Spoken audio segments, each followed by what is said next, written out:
There I am. I am the sky.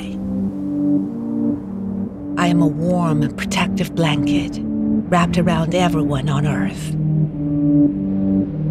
I can bring clouds, rain, and wind. I can be an ice storm. Without me, you'd fry. Every day, I am the breath you take in. Yet you are making me sick.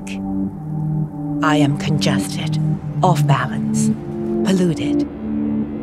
You see, I am more delicate than you think. It took millions of years to get it just right.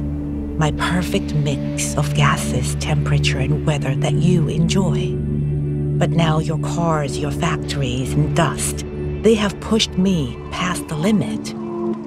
And you wonder why my typhoons and tornadoes are more intense, more frequent.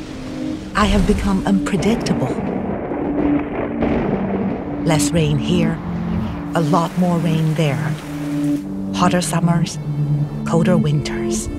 I cannot even control myself anymore. Enough about me. I will show my changing self to you in your days ahead. But in the end, I'll be fine. Give me a few thousand years.